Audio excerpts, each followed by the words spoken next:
2 Kings 12. In the 7th year of Jihu, Jehoash began to reign, and he reigned 40 years in Jerusalem. His mother's name was Zibya of Beersheba. And Jehoash did what was right in the eyes of the Lord all his days, because Jehoiada the priest instructed him. Nevertheless, the high places were not taken away. The people continued to sacrifice and make offerings on the high places. Jehoash said to the priests, "All the money of the holy things that is brought into the house of the Lord, the money for which each man is assessed, the money from the assessment of persons, and the money that a man's heart prompts him to bring into the house of the Lord, let the priests take, each from his donor, and let them repair the house wherever any need of repairs is discovered." But by the 23rd year of King Jehoash, the priests had made no repairs on the house. Therefore, King Jehoash summoned Jehoiada the priest, and the other priests, and said to them, "Why are you not repairing the house? Now therefore take no more money from your donors, but hand it over for the repair of the house." So the priests agreed that they should take no more money from the people, and that they should not repair the house. Then Jehoiada the priest took a chest, and bored a hole in the lid of it, and set it beside the altar on the right side as one entered the house of the Lord.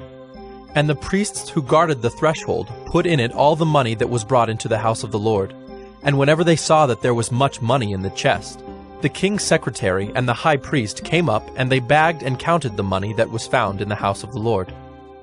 Then they would give the money that was weighed out into the hands of the workmen who had the oversight of the house of the Lord. And they paid it out to the carpenters and the builders who worked on the house of the Lord, and to the masons and the stonecutters, as well as to buy timber and quarried stone for making repairs on the house of the Lord, and for any outlay for the repairs of the house. But there were not made for the house of the Lord basins of silver, snuffers, bowls, trumpets, or any vessels of gold or of silver, from the money that was brought into the house of the Lord, for that was given to the workmen who were repairing the house of the Lord with it. And they did not ask an accounting from the men into whose hand they delivered the money to pay out to the workmen, for they dealt honestly. The money from the guilt offerings and the money from the sin offerings was not brought into the house of the Lord. It belonged to the priests. At that time, Hazael, king of Syria, went up and fought against Gath and took it.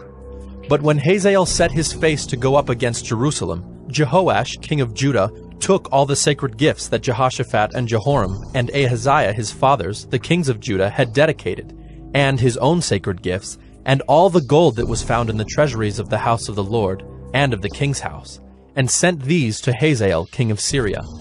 Then Hazael went away from Jerusalem. Now the rest of the acts of Joash, and all that he did, are they not written in the book of the Chronicles of the kings of Judah? His servants arose and made a conspiracy, and struck down Joash in the house of Millo on the way that goes down to Silla. It was Josachar the son of Shimeath, and Jehozabad the son of Shomer, his servants, who struck him down, so that he died. And they buried him with his fathers in the city of David, and Amaziah his son reigned in his place.